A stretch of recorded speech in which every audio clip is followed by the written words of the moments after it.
जय श्रीमन नारायण। आज हम आपको दंत धावन मंत्र प्रदान करेंगे। दंत धावन का अर्थ है दंतवन करना, मुंह धोना, आज की भाषा में जिसे कहते हैं ब्रश करना। तो अब क्या है, आजकल एक बड़ी दुर्बुद्धि लोगों में व्याप्त हो गई है। पहले तो बिना स्नान किए कुछ नहीं लेते थे, अब तो बिना मुंह धोए भी बहुत कुछ ले रहे हैं। तंबाकू ले ही रहे हैं जो लेते हैं वो लोग, क्योंकि तंबाकू के बिना उनका पेट ही साफ नहीं हो रहा है। और जो लोग ये सब नहीं भी लेते हैं वो भी विलासिता के चक्कर में यह अपेक्षा करते हैं कि कम से कम बेड टी तो मिल ही जाए। बेड टी तो आजकल एक वृक्षों का प्रसारित किया हुआ नया पागलपन है कि पहले सुबह आँख खुले तो पहले गर्म चाय बिस्तर के तकिए पर होनी चाहिए। तो ऐसा नहीं करना चाहिए, दंत धावन प्रयोग करना चाहिए। हाँ, कहीं औषधीय चिकित्सा पद्धति इत्यादि में जल का पान व्यक्ति कर सकता है, जल पी सकता है, उतना तक छूट शास्त्र में दे सकते हैं, लेकिन उतनी तक की व्यवस्था शास्त्र में है। लेकिन अब चाय पी लो, चाय तो खैर मैं कभी भी पीने का समर्थन नहीं करता हूँ, मैं तो चाय कॉफ़ी इत्यादि को भी मादक पदार्थ में ही परिगणित करूँगा। लेकिन चलो ठीक है, जल व्यक्ति पी सकता है, लेकिन मुख धोने का, दंत धावन करने का, दंतवन करने का, दांत मांजने का जो मंत्र है वो हम आपको बताएंगे। अब आजकल क्या है कि तरह तरह के केमिकल और तरह तरह के विकृत रसायनों से युक्त जो पेस्ट आते हैं, तो पेस्ट इत्यादि के द्वारा व्यक्ति अपने ब्रश को लगाता है, फिर मुंह धोता है, रोज़ उसी ब्रश को अंदर रगड़ता है, फिर उसको धोता है। प्लास्टिक इत्यादि से, फाइबर इत्यादि से बने वो ब्रश होते हैं। तो इन सभी बातों को हम शुद्ध नहीं मानते।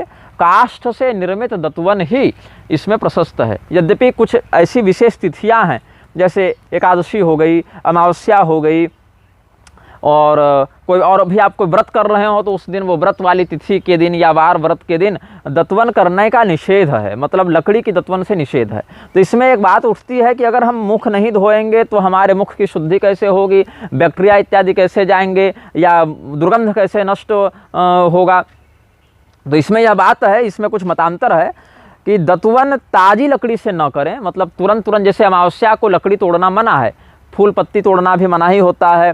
हालांकि उसमें एक बात है कि देवाराधन के निमित्त जो नित्य देवाराधन करते हैं उनके लिए तो पुष्प इत्यादि नित्य संचय द्रव्य में आ जाते हैं। लेकिन जैसे आपको दंतवन करना है और हरी लकड़ी तोड़नी है वृक्ष से, तो उसको प्रतिदिन आप नहीं तोड़ सकते।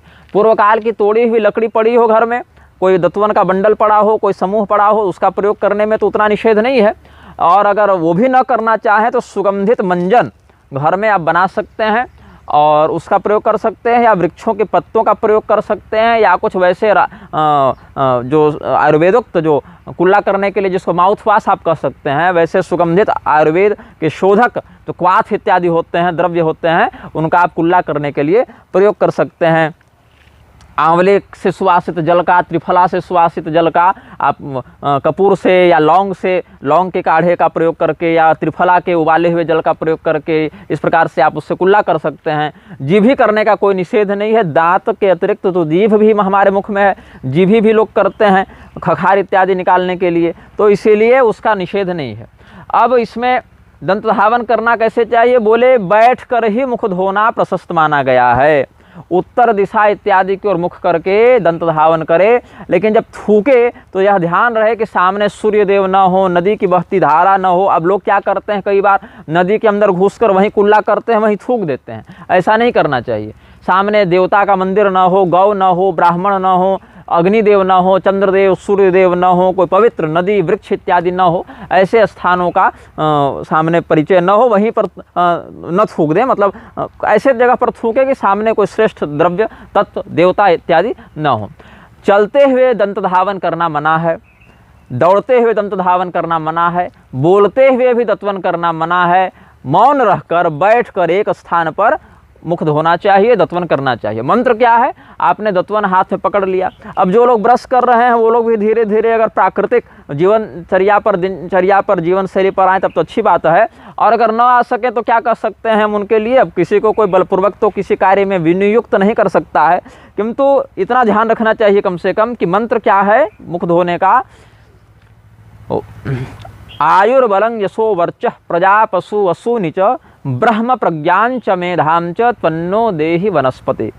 आयुर्बलं यशो वर्चः प्रजा पशु वसूनि च ब्रह्म प्रज्ञां च मेधां च त्वन्नो देहि वनस्पते। हे वनस्पते, हे जो भी काष्ठ के अधिष्ठाता देवता हैं, हम आपको प्रणाम करते हैं। आप का हम प्रयोग अपने मुख धावन के लिए, दंत धावन के लिए, मुख धोने के लिए कर रहे हैं। आपके प्रणाम करने से हमें क्या प्राप्त हो, आपके प्रयोग से हमें क्या प्राप्त हो? हमें दीर्घ आयु प्राप्त हो, हमें बल प्राप्त हो, हमें यश की प्राप्ति हो, हमें तेजस्विता की प्राप्ति हो, हमें प्रजाजनों की संतान की प्राप्ति हो, हमें धन धान्य पशुधन चल अचल संपत्ति की प्राप्ति हो, हमें यहाँ तक कि ब्रह्म तत्व को भी जानने का जो बोध है, जो ब्रह्म विद्या है, ब्रह्म ज्ञान है, वह भी हमें प्राप्त हो, हमें अच्छी स्मृति प्राप्त हो, हमारी बुद्धि नष्ट न हो। तो ये सब दत्वन करने मात्र से भी व्यक्ति को प्राप्त होते हैं। अगर प्रतिदिन व्यक्ति दंत धावन के मध्य इस मंत्र का प्रयोग करे तो वनस्पति के अधिष्ठाता चंद्रमा इत्यादि देवताओं के अनुग्रह से उसमें ये सब दिव्य गुण प्राप्त होने लग जाते हैं।